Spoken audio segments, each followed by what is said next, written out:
ॐ वाङ्मे मनसि प्रतिष्ठिता मनो मे वाचि प्रतिष्ठितम् आविराविर्म एधि वेदस्य म आणीस्थः श्रुतं मे मा प्रहासीः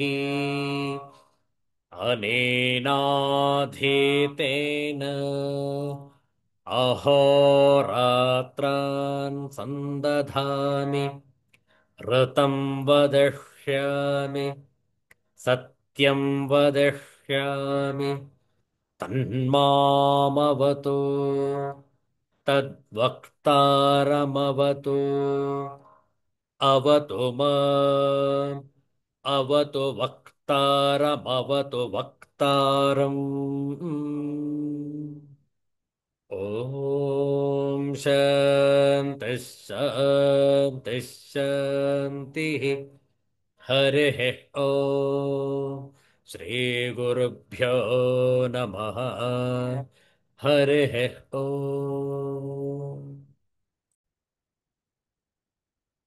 Universal prayer. Let's chant this together. O hidden life, vibrant in every atom. O hidden light, shining in every creature. O hidden love, embracing all in oneness.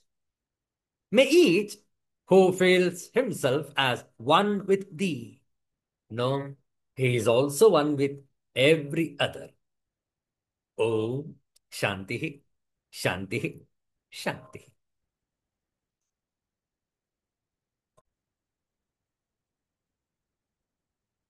ಇಂದು ಜ್ಯೇಷ್ಠ ಮಾಸದ ಶುದ್ಧ ದ್ವಾದಶಿ, ಜೂನ್ ತಿಂಗಳ 7ನೆಯ ತಾರೀಕು 2025ನೇ ಇಸವಿ. ಈ ಜ್ಯೇಷ್ಠ ಮಾಸದ ಈ ಶನಿವಾರದ ಮುಸ್ಸಂಜೆಯಲ್ಲಿ ನಾಮರಾಮಾಯಣಂ ಇದರ ಯುದ್ಧಕಾಂಡದ ಭಾಗವನ್ನು ಇಂದು ಪಾರಾಯಣವನ್ನು ಮಾಡುತ್ತೇವೆ.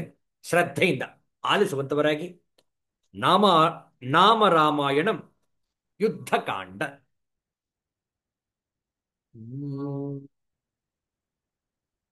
ರಾವಣ ನಿಧನ ಪ್ರಸ್ಥಿತ ರಾಮ, ವಾನರ ಸೈನ್ಯ ಸಮಾವೃತ ರಾಮ, ಶೋಷಿತ ಶರಧೀಶಾರ್ಚಿತ ರಾಮ, ವಿಭೀಷಣಾಭಯದಾಯಕ ರಾಮ, ಪರ್ವತ ಸೇತು ನಿಬಂಧಕ ರಾಮ, ಕುಂಭಕರ್ಣ ಶಿರಚ್ಛೇದಕ ರಾಮ, ರಾಕ್ಷಸ ಸಂಘ ವಿಮರ್ದಕ ರಾಮ, ಅಹಿಮಹಿ ರಾವಣ ಮಾರಣ ರಾಮ, ಸಂಹೃತ ದಶಮುಖ ರಾವಣ ರಾಮ, ವಿಧಿ ಭವ ಮುಖ ಸುರ ಸಂಸ್ತುತ ರಾಮ, ಖಸ್ಥಿತ ದಶರಥ ವೀಕ್ಷಿತ ರಾಮ, सीतादर्शन मोदित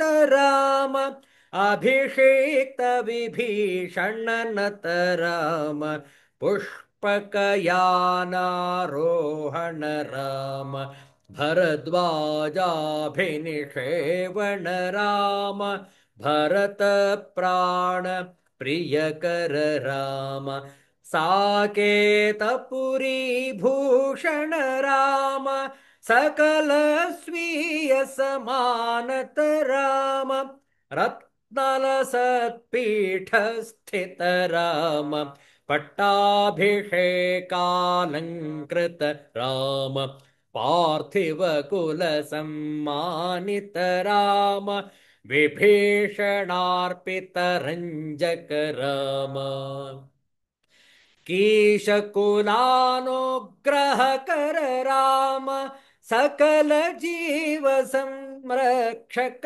राम, सकल जीव संरक्षक राम, समस्त लोकोद्धारक राम। राम राम जय राजा राम, राम राम जय सीता राम। राम राम जय राजा राम, राम राम जय सीता राम। राम राम जय राजा राम, राम राम जय सीता राम। राम राम जय राजा राम, राम राम जय सीता राम। राम राम जय सीता राम, राम राम जय सीता राम। अयोध्यापति श्री रामचंद्र महाराज की जय।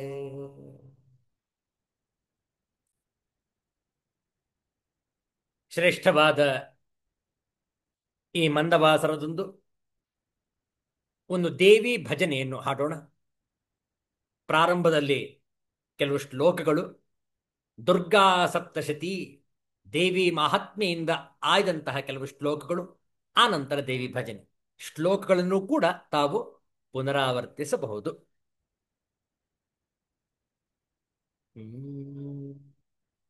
ಯಾ ದೇವಿ ಸರ್ವಭೂತೇಷು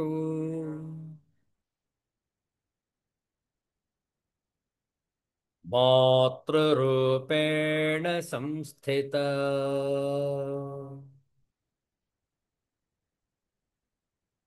ನಮಸ್ತಸ್ಯೈ ನಮಸ್ತಸ್ಯೈ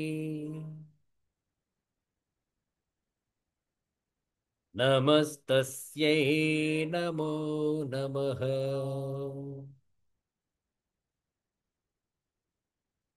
ಯಾ ದೇವಿ ಸರ್ವಭೂತೇಷು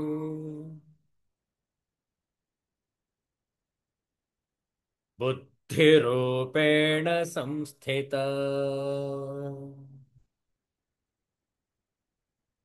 ನಮಸ್ತಸ್ಯೈ ನಮಸ್ತಸ್ಯೈ ನಮಸ್ತಸ್ಯೈ ನಮೋ ನಮಃ.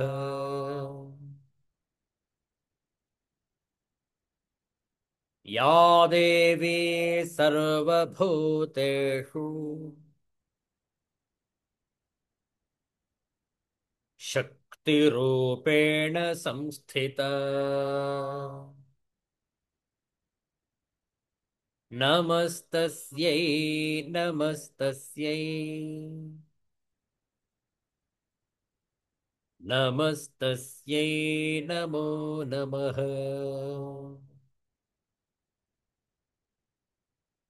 ನಮಸ್ತಸ್ಯೈ ನಮೋ ನಮಃ.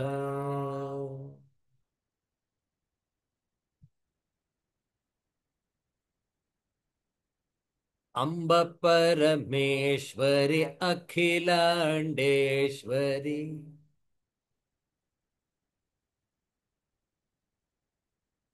ಆದಿಪರಾಶಕ್ತಿ ಪಾಲಯ ಮಾಂ.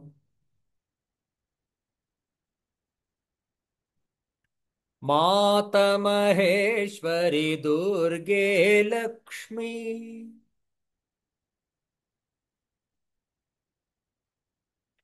ವಾಣಿ ಸರಸ್ವತಿ ಪಾಲಯ ಮಾಂ. ವಾಣಿ ಸರಸ್ವತಿ ಪಾಲಯ ಮಾಂ. ಅಂಬ ಪರಮೇಶ್ವರಿ ಅಖಿಲಾಂಡೇಶ್ವರಿ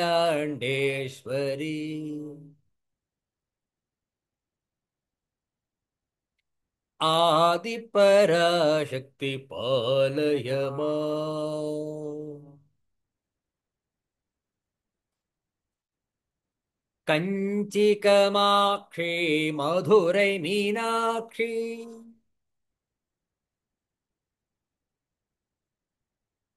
काशी विशालक्षि पालय माम् काशी विशालक्षि पालय माम् अम्ब परमेश्वरि अखिलाण्डेश्वरि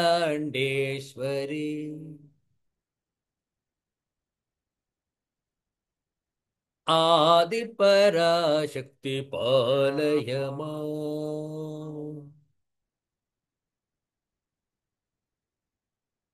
ओङ्कारेश्वरि ह्रीङ्कारेश्वरि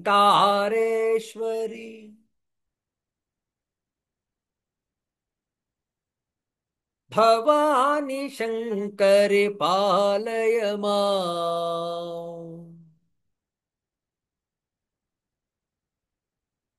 भवानि शङ्करि पालय माम् अम्ब परमेश्वरि अखिलाण्डेश्वरि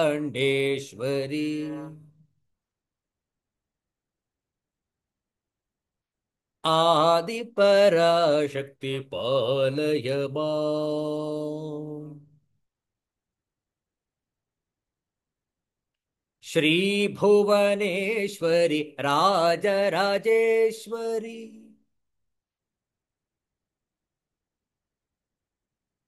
आनन्दरूपिणि पालय माम् परमानन्दरूपिणि पालय माम् अम्ब परमेश्वरि अखिलाण्डेश्वरि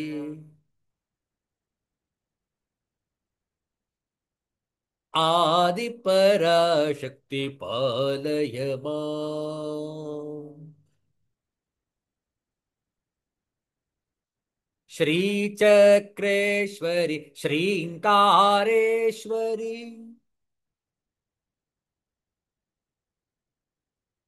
श्रीचौडेश्वरि पालय माम् श्रीचौडेश्वरि पालय माम् अम्ब परमेश्वरि अखिलाण्डेश्वरि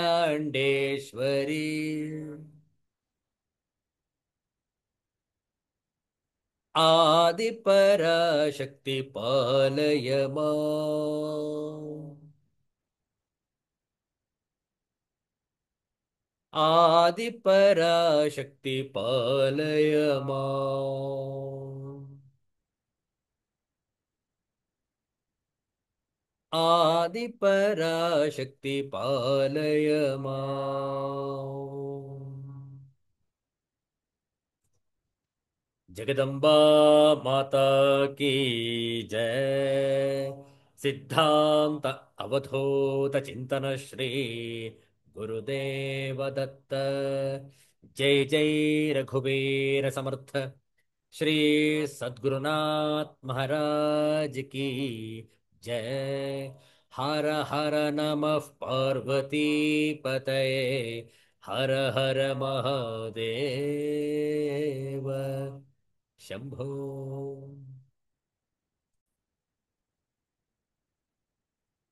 ಶ್ರೀಮದ್ ಭಗವದ್ಗೀತೆಯ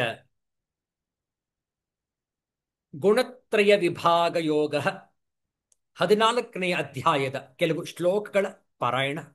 ಪ್ರತಿಯೊಂದು ಶ್ಲೋಕವನ್ನು ಕೂಡ ಹೇಳಿಕೊಡ್ತೇವೆ, ತಾವು ಪುನರಾವರ್ತಿಸಬಹುದು. ಶ್ಲೋಕಗಳನ್ನು ಪರದೆಯ ಮೇಲೆ ಹಂಚಿಕೊಂಡಿದ್ದೇವೆ, ನೋಡಿಕೊಂಡು ನಾವು ಹೇಳಿಕೊಟ್ಟ ನಂತರ ಪುನರಾವರ್ತಿಸುವುದು.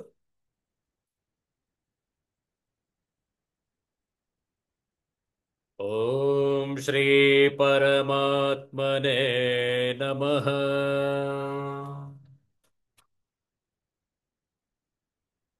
ಅಥ ಚತುರ್ದಶೋऽಧ್ಯಾಯಃ.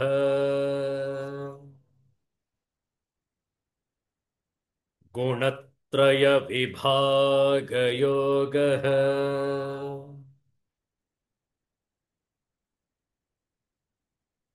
श्रीभगवानुवाच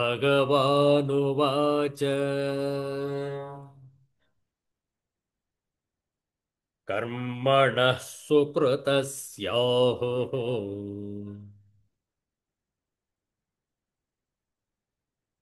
सात्विकं निर्मलं फलम् रजसस्तु फलं दुःखम् अज्ञानं तमसः फलम्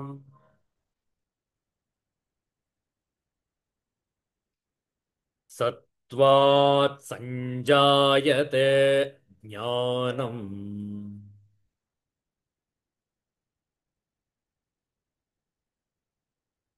सत्त्वात् सञ्जायते ज्ञानम्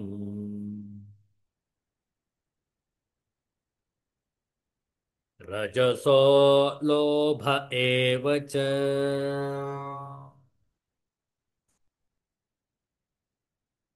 प्रमादमोहौ तमसः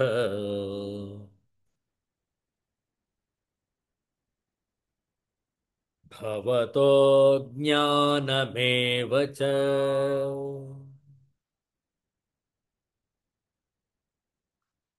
ऊर्ध्वं गच्छन्ति सत्त्वस्थाः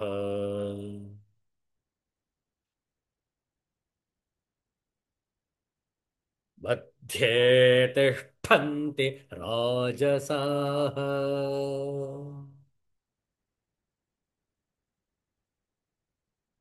जघन्यगुणवृत्तिस्थाः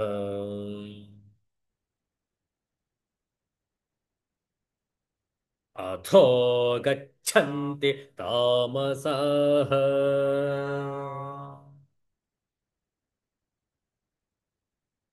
नान्यं गुणेभ्यः कर्तारम्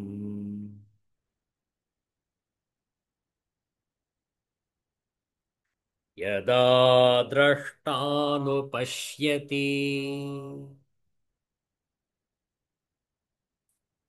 गुणेभ्यश्च परं वेत्ति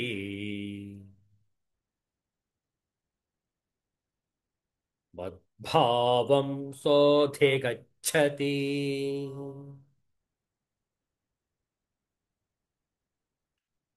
गुणानेतानतीत्यत्रीन्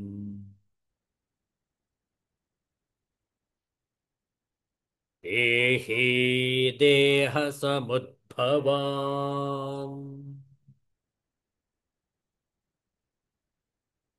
जन्ममृत्युजरा दुःखैः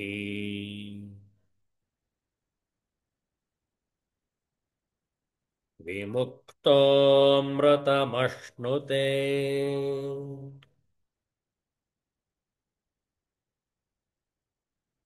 कैर्लिङ्गैः स्त्रीन् गुणानेतान्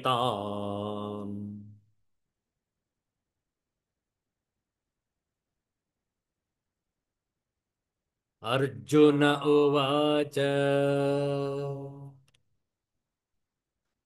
कैर्लिङ्गैः स्त्रीन् गुणानेतान्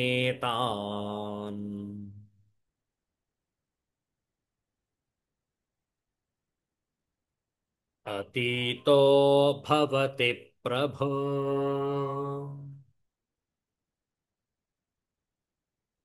किमाचारः कथं चैतान्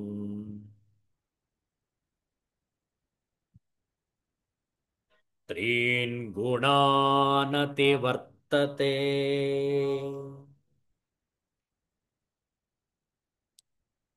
श्रीभगवानुवाच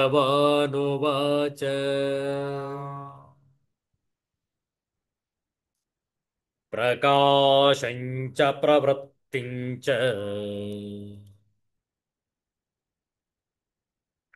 मोहमेव च पाण्डव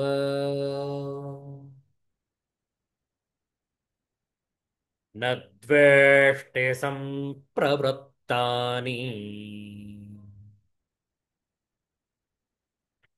न निवृत्तानि काङ्क्षति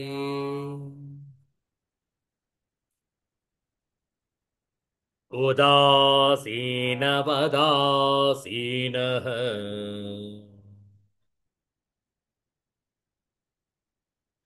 गुणैर्यो न विचाल्यते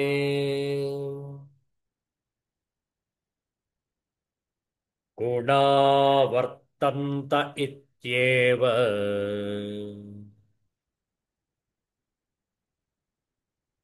योऽवतिष्ठति नेङ्गते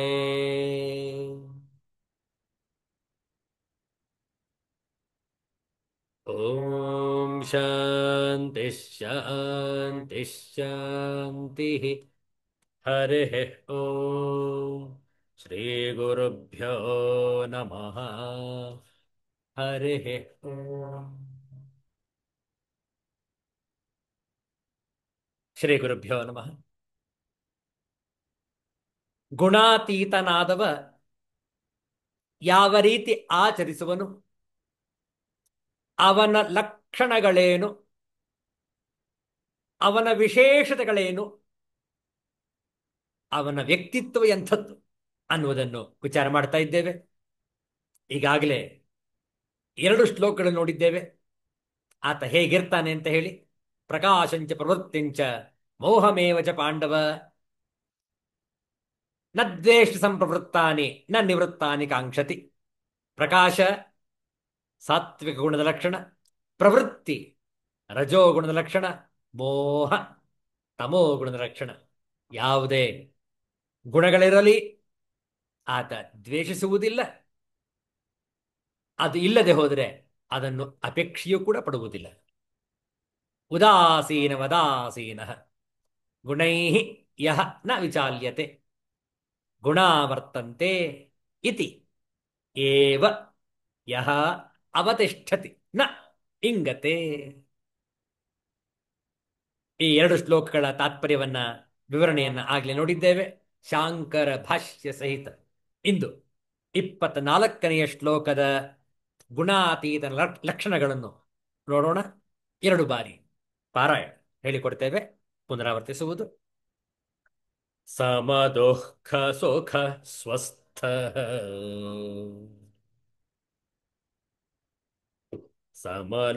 ಸಮಲೋಷ್ಟಾಶ್ಮ ಕಾಂಚನ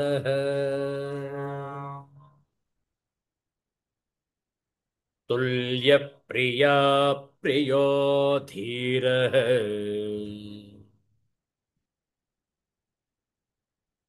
ತುಲ್ಯ ನಿಂದಾತ್ಮ ಸಂಸ್ತುತಿ.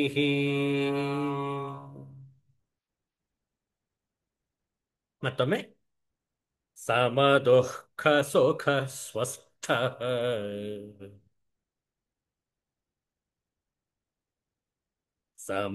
ಸಮಲೋಷ್ಟಾಶ್ಮ ಕಾಂಚನ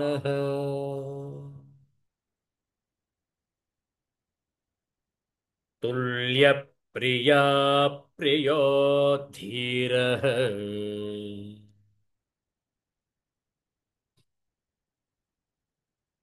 ತುಲ್ಯ ನಿಂದಾತ್ಮ ಸಂಸ್ತುತಿ.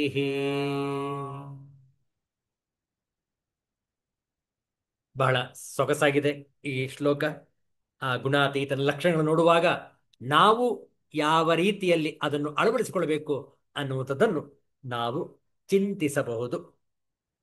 ಪದಚ್ಛೇದ ನೋಡಿಕೊಳ್ಳಿ. ಸಮದುಃಖ ಸುಖ ಸ್ವಸ್ಥ ಸಮಲೋಷ್ಟಾಶ್ಮ ಕಾಂಚನ ತುಲ್ಯ ಪ್ರಿಯಾ ಪ್ರಿಯ ಧೀರ ತುಲ್ಯ ನಿಂದಾತ್ಮ ಸಂಸ್ತುತಿ. ಅನ್ವಯಾರ್ಥ ನೋಡಿಕೊಳ್ಳಿ. ಸ್ವಸ್ಥ ನಿರಂತರ ಆತ್ಮಭಾವದಲ್ಲಿ ಸ್ಥಿತನಾಗಿದ್ದಾನೋ. ಸಮದುಃಖ ಸುಖ ಸುಖ ದುಃಖಗಳನ್ನು ಸಮನಾಗಿ ತಿಳಿಯುತ್ತಾನೋ. ಸಮಲೋಷ್ಟಾಶ್ಮ ಕಾಂಚನ ಮಣ್ಣು ಕಲ್ಲು ಮತ್ತು ಚಿನ್ನಗಳಲ್ಲಿ ಸಮಾನವಾದ ಭಾವ ಉಳ್ಳವನಾಗಿದ್ದಾನೋ. ಧೀರ ಜ್ಞಾನಿಯಾಗಿದ್ದಾನೋ. ತುಲ್ಯ ಪ್ರಿಯ ಅಪ್ರಿಯ ಪ್ರಿಯ ಮತ್ತು ಅಪ್ರಿಯವನ್ನು ಒಂದೇ ಎಂದು ತಿಳಿಯುತ್ತಾನೋ ಮತ್ತು ತುಲ್ಯ ನಿಂದಾತ್ಮ ಸಂಸ್ತುತಿ, ತುಲ್ಯ ನಿಂದ ಆತ್ಮ ಸಂಸ್ತುತಿ, ತನ್ನ ನಿಂದಾ ಸ್ತುತಿಯಲ್ಲಿ ಕೂಡ, ತನ್ನ ನಿಂದಾ ಸ್ತುತಿ, ಸ್ತುತಿ ಅಂದ್ರೆ ಹೊಗಳುವಿಕೆ, ನಿಂದನೆ ಅಂದ್ರೆ ತೆಗಳುವಿಕೆ, ತನ್ನ ನಿಂದಾಸ್ತುತಿಯಲ್ಲಿಯೂ ಕೂಡ ಸಮಭಾವವುಳ್ಳವನಾಗಿದ್ದಾನೋ ಅಂತಹ ಜ್ಞಾನಿಯು ಗುಣಾತೀತನು. ತಾತ್ಪರ್ಯ ನೋಡಿಕೊಳ್ಳಿ. ನಿರಂತರ ಆತ್ಮಭಾವದಲ್ಲಿ ನೆಲೆಸಿರುವನೋ, ಸುಖ ದುಃಖಗಳನ್ನು ಸಮಾನವಾಗಿ ತಿಳಿಯುವನೋ, ಕಲ್ಲು ಮಣ್ಣು ಮತ್ತು ಚಿನ್ನಗಳನ್ನು ಸಮಾನವಾಗಿ ಅರಿಯುವನೋ, ಆ ಜ್ಞಾನಿಯಾದವನು ಪ್ರಿಯ ಹಾಗೂ ಅಪ್ರಿಯಗಳನ್ನು ಒಂದೇ ಎಂದು ತಿಳಿಯುವವನು ನಿಂದಾಸ್ತುತಿಗಳಲ್ಲಿ ಸಮಭಾವ ಉಳ್ಳವನಾಗಿದ್ದಾನೆ. ಬಹಳ ಚಂದ ಇದೆ. ಇದರ ಶಾಂಕರ ಭಾಷ್ಯವನ್ನು ಇಂದು ನೋಡೋಣ.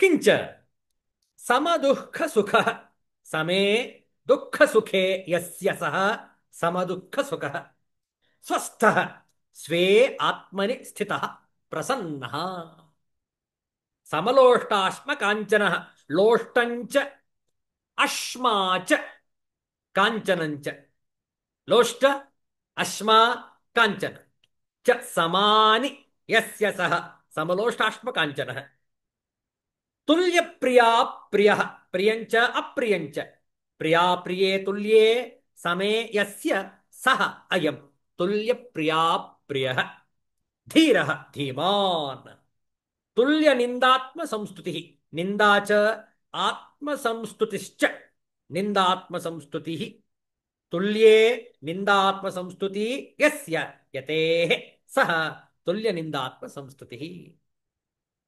ಯಾವನು ಸಮ ದುಃಖ ಸುಖನಾಗಿ ದುಃಖವು ಸುಖವು ಯಾವನಿಗೆ ಒಂದೇ ಆಗಿರುವವೋ, ಎರಡೂ ಒಂದೇ ವಿಧವಾಗಿ ಅವನ ಮನಸ್ಸಿನ ಮೇಲೆ ಪರಿಣಾಮವನ್ನು ಮಾಡುವವು, ದುಃಖದಿಂದಲಾಗಲಿ ಸುಖದಿಂದಲಾಗಲಿ ಮನಸ್ಸು ಏರುಪೇರುಗಳನ್ನು ಹೊಂದುವುದಿಲ್ಲ ಎಂದು ಅಭಿಪ್ರಾಯ. ಅವನು ಸಮದುಃಖ ಸುಖನು, ಸ್ವಸ್ಥನು, ತನ್ನಲ್ಲಿ ಎಂದರೆ ಆತ್ಮನಲ್ಲಿ ನಿಲುಗಡೆಯನ್ನು ಹೊಂದಿ ಪ್ರಸನ್ನನಾಗಿರುವವನು. ಸಮಲೋಷ್ಟಾಶ್ಮ ಕಾಂಚನ ಹೆಂಟೆಯು ಕಲ್ಲು ಚಿನ್ನವು, ಲೋಷ್ಟ ಅಂದ್ರೆ ಮಣ್ಣು ಅಥವಾ ಹೆಂಟೆ, ಅಶ್ಮ ಅಂದ್ರೆ ಕಲ್ಲು, ಕಾಂಚನ ಅಂದ್ರೆ ಚಿನ್ನ, ಲೋಷ್ಟಂಚ ಅಶ್ಮಾಚ ಕಾಂಚನಂಚ ಸಮಾನಿ.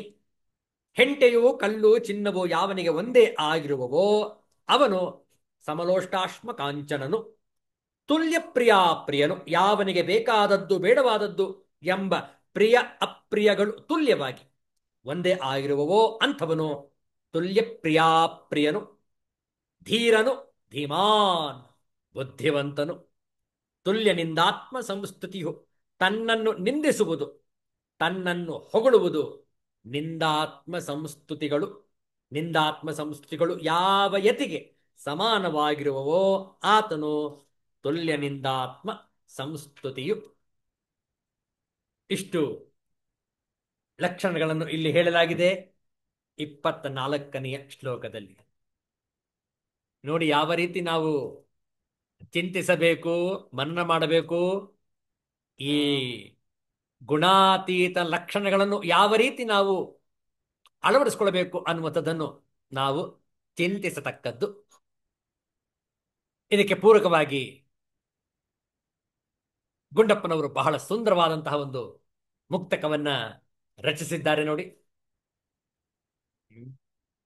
ಸುಂದರದ ರಸನೂರು ಸಾರವದರೊಳು ಮೂರು ಹೊಂದಿಪ್ಪುವವು ಮೋಹ ಕರುಣೆ ಶಾಂತಿಗಳ ಒಂದರಿಂದೊಂದು ಬೆಳೆಯಾದಂದು ಜೀವನವು ಚಂದಗೊಂಡುಜ್ಜುಗವೋ ಮಂಕುತಿಮ್ಮ ಚಂದಗೊಂಡುಜ್ಜುಗವೋ ಮಂಕುತಿಮ್ಮ. ಮಂಕುತಿಮ್ಮ ಮಂಕುತಿಮ್ಮ ಸುಂದರದ ರಸನೂರು ಸಾರವದರೊಳು ಮೂರು ಹೊಂದಿಪ್ಪುವವು ಮೋಹ ಕರುಣೆ ಶಾಂತಿಗಳ ಒಂದರಿಂದೊಂದು ಬೆಳೆಯಾದಂದು ಜೀವನವು ಚಂದಗೊಂಡುಜ್ಜುಗವೋ ಮಂಕುತಿಮ್ಮ ಮಂಕುತಿಮ್ಮ. ಸುಂದರದ ರಸನೂರು, ಸುಂದರವಾಗಿರಲು, ಸುಂದರದ ಜೀವನವನ್ನು, ಜೀವನ ಶೈಲಿಯನ್ನು ಇಟ್ಟುಕೊಳ್ಳಲು ನೂರಾರು ಬಗೆ. ಅದರಲ್ಲಿ ಸಾರಾಂಶವಾಗಿ ಮೂರು. ಸಾರವು ಅದರೊಳು ಹೊಂದಿಷ್ಟುವವು, ಹೊಂದಿದ್ದುವು ಅವು. ಒಂದರಿಂದೊಂದು, ಒಂದರಿಂದ ಒಂದು, ಬೆಳೆಯಾದಂದು, ಬೆಳೆ ಆದಂದು. ಚಂದಗೊಂಡುಜ್ಜುಗವೋ, ಚಂದಗೊಂಡ ಉಜ್ಜುಗವೋ. ಸಾರ ಸತ್ವ, ಉಜ್ಜುಗ ಕಾರ್ಯ. ನೂರಾರು ಗುಣಗಳಿದೆ. ಅದರಲ್ಲಿ ಸಾರವತ್ತಾಗಿ ಒಂದು ಸತ್ವವನ್ನ ಹೀರಿದರೆ ಮೂರನ್ನು ನಾವು ನೋಡಬಹುದು. ಅಂತಹ ಒಂದು ಚಂದದ ಕಾರ್ಯವನ್ನ ಮಾಡಬೇಕು ಅನ್ನುವಂಥದ್ದು ಡಾಕ್ಟರ್ ಡಿ ವಿ ಗುಂಡಪ್ಪನವರ ಆಶಯ. ನೋಡಿ, ಜಗತ್ತಿನ ವಸ್ತುಗಳಲ್ಲಿನ ನೂರಾರು ರಸಗಳಲ್ಲಿ, ರಸ ಅಂತಂದ್ರೆ ಗುಣಗಳು, ವ್ಯಕ್ತಿತ್ವವು ಅಂತ ಅರ್ಥ. ನೂರಾರು ರಸಗಳಲ್ಲಿ ಸಾರವಿರುವುದು ಮೂರು. ಅವೇ ಮೋಹ, ಕರುಣೆ ಮತ್ತು ಶಾಂತಿ. ಈ ಮೂರೂ ಸಾರಗಳು ಒಂದಕ್ಕೊಂದು ಪೂರಕವಾಗಿದ್ದು ಒಂದು ಮತ್ತೊಂದರ ಬೆಳವಣಿಗೆಗೆ ಮೂಲವಾದರೆ ನಮ್ಮ ಜೀವನವು ಚಂದಗೊಳ್ಳುತ್ತದೆ ಎಂದು ಸಾರಯುಕ್ತವಾದ ಬದುಕಿನ ಪರಿಚಯವನ್ನು ಗುಂಡಪ್ಪನವರು ನಮಗೆ ಈ ಮುಕ್ತಕದಲ್ಲಿ ಮಾಡಿದ್ದಾರೆ. ಈ ಜಗತ್ತಿನ ವಸ್ತುಗಳು ಒಬ್ಬೊಬ್ಬರಿಗೆ ಒಂದೊಂದು ರೀತಿಯ ಅನುಭವವನ್ನು ನೀಡುತ್ತವೆ. ಒಂದೇ ವಸ್ತು, ವಿಷಯ ಅಥವಾ ವ್ಯಕ್ತಿ ಒಂದೇ ಸಮಯದಲ್ಲಿ ಬೇರೆ ಬೇರೆ ಮನುಷ್ಯರ ಮನಸ್ಸಿನಲ್ಲಿ ಭಿನ್ನ ಭಿನ್ನವಾದ ಭಾವನೆಗಳನ್ನು ಕೆರಳಿಸಬಹುದು. ಆ ಭಾವನೆಗಳು ವ್ಯಕ್ತವಾದಾಗ ಅದರ ರೂಪಕ್ಕೆ ರಸವೆನ್ನುತ್ತಾರೆ. ಗುಂಡಪ್ಪನವರು ಹೇಳುವ ನೂರಾರು ರಸಗಳನ್ನು ವಿದ್ವನ್ಮಣಿಗಳು 9 ವಿಂಗಡಿಸಿದ್ದಾರೆ. ನವರಸ, ಅವೇ ಶಾಂತ, ಶೃಂಗಾರ, ವೀರ, ಕರುಣ, ಅದ್ಭುತ, ಹಾಸ್ಯ, ಭಯಾನಕ, ಬೀಭತ್ಸ ಮತ್ತು ರೌದ್ರ ರಸಗಳು. ನೋಡಿ, ನವರಸ, ಇದನ್ನ ವಿದ್ವನ್ಮಣಿಗಳು 9 ರಸಗಳನ್ನು ನೋಡಿದ್ದಾರೆ. ನವರಸ, 9 ರಸಗಳು. ಅದರಲ್ಲಿ ಸಾರವಾಗಿ ಗುಂಡಪ್ಪನವರು ಹೇಳ್ತಾರೆ 3. ಆದರೆ ಮನುಷ್ಯನ ಮನೋಭಾವ ಊಹಿಸಲು ಅಸಾಧ್ಯವಾದ್ದರಿಂದ ಈ ವಿಂಗಡಣೆಯ ಸಮರ್ಪಕತೆಯ ಬಗ್ಗೆ ವಿವಾದ ಉಂಟು. ಜೀವನದ ಮೌಲ್ಯಗಳನ್ನು ಪರಿಗಣಿಸಿ ಮಾನ್ಯ ಗುಂಡಪ್ಪನವರು ಈ ಎಲ್ಲಾ ರಸಗಳ ಸಾರವನ್ನು ಮೋಹ, ಕರುಣೆ ಮತ್ತು ಶಾಂತ ಎಂದು ವಿಂಗಡಿಸಿದ್ದಾರೆ. ಮನುಷ್ಯನ ಮನದಲ್ಲಿ, ಜಗತ್ತಿನ ಎಲ್ಲ ವಸ್ತುಗಳಲ್ಲಿಯೂ ಮೋಹ ಉಂಟಾಗುತ್ತದೆ. ನಾನು ಎನ್ನುವ ಮಮಕಾರವೇ ಇದಕ್ಕೆ ಕಾರಣ. ಇದರಿಂದಲೇ ಇವನಿಗೆ ವಸ್ತು, ವಿಷಯ ಮತ್ತು ವ್ಯಕ್ತಿಗಳ ಮೇಲೆ ಮೋಹ ಉಂಟಾಗುತ್ತದೆ. ಈ ಮೋಹವು ಮೇಲೆ ಉಲ್ಲೇಖಿಸಿದ ರಸಗಳಿಗೂ ಕಾರಣವಾಗುತ್ತದೆ ಮತ್ತು ಎಲ್ಲ ಅಥವಾ ಯಾವುದಾದರೂ ಒಂದು ರೂಪವನ್ನು ತಾಳಬಹುದು. ಆದರೆ ನಾನು ಎಂಬ ಮಮಕಾರವನ್ನು ಬಿಟ್ಟು ನನ್ನಂತೆ ಅನ್ಯರೂ ಸಹ ಎಂದು ಯೋಚಿಸಿದರೆ ಜಗತ್ತಿನ ಜೀವಿಗಳೆಲ್ಲರಲ್ಲಿಯೂ ಕರುಣೆ ಉಂಟಾಗಿ ಮನಸ್ಸು ಶಾಂತವಾಗುತ್ತದೆ. ಹಾಗೆಯೇ ಶಾಂತವಾದ ಮನಸ್ಸು ಸಚ್ಚಿತ್ ಆನಂದವನ್ನು ಪಡೆದುಕೊಳ್ಳುತ್ತದೆ.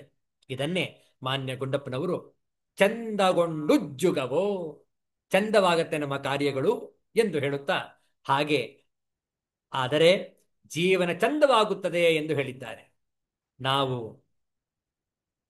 ನಾವು ಸಹ ಆ ಮೋಹದ ವೃತ್ತದಿಂದ ಹೊರಬಂದು ಸಕಲ ಜೀವರಾಶಿಗಳಲ್ಲಿಯೂ ಕರುಣೆಯನ್ನು ತೋರಿದರೆ ನಮಗೂ ಶಾಂತಿ ಸಿಗಬಹುದು. ಆ ಮೋಹದ ಹಿಡಿತದಿಂದ ಹೊರಬರಬೇಕು ಅಷ್ಟೇ. ಎಷ್ಟು ಚಂದ ಇದೆಯಲ್ಲ ವಿಚಾರ. ಆದ್ರಿಂದ ಗುಣಾತೀತನಾಗುವುದಕ್ಕೆ ಇಷ್ಟೆಲ್ಲ ನಾವು ಸಾಧನೆಯನ್ನು ಮಾಡಲೇಬೇಕಾಗಿರುವುದು. ಯಾವುದು ಕೂಡ ಸುಮ್ಮನೆ ಸಿಗುವುದಿಲ್ಲ ಈ ಜಗತ್ತಿನಲ್ಲಿ. ಹೌದಲ್ವೇ? ಸಾಧನೆ ಮಾಡಿದರೆ ಸಿದ್ಧಿ ಪ್ರಾಪ್ತಿ. ಆ ರೀತಿಯಲ್ಲಿ ಪ್ರತಿಯೊಬ್ಬರು ಸಾಧನಾ ಮಾರ್ಗದಲ್ಲಿ ತತ್ಪರರಾಗಿ ತತ್ಪರರಾಗಿದ್ದು ಸಿದ್ಧಿಯನ್ನು ಗಳಿಸಲು ಶಕ್ತರಾಗೋಣ, ಸಾಮರ್ಥ್ಯವನ್ನು ಹೊಂದೋಣ. ಇದರ ವಿಚಾರವನ್ನು ನಾಳೆ ಆದಿತ್ಯವಾಸರ ಮುಂದುವರಿಸೋಣ. ಇಲ್ಲಿಗೆ ಇಂದಿನ ಸತ್ಸಂಗವನ್ನು ಸಂಪನ್ನಗೊಳಿಸೋಣ ಶಾಂತಿ ಮಂತ್ರದೊಂದಿಗೆ. ಓಂ ಪೂರ್ಣಮದಃ ಪೂರ್ಣಮಿದಂ ಪೂರ್ಣಾತ್ ಪೂರ್ಣಮುದಚ್ಯತೆ ಪೂರ್ಣಸ್ಯ ಪೂರ್ಣಮಾದಾಯ ಪೂರ್ಣಮೇವಾವಶಿಷ್ಯತೆ. ಓಂ ಶಾಂತಿ ಶಾಂತಿ ಶಾಂತಿ. ಹರಿಃ ಓಂ ಶ್ರೀ ಗುರುಭ್ಯೋ ನಮಃ. ಹರಿಃ ಓಂ. ಮತ್ತೆ ಭೇಟಿಯಾಗೋಣ. ಎಲ್ಲರಿಗೂ ಒಳಿತಾಗಲಿ, ಎಲ್ಲರಿಗೂ ಶುಭವಾಗಲಿ. ಜೈ ಶ್ರೀ ಗುರುದೇವ ದತ್ತ.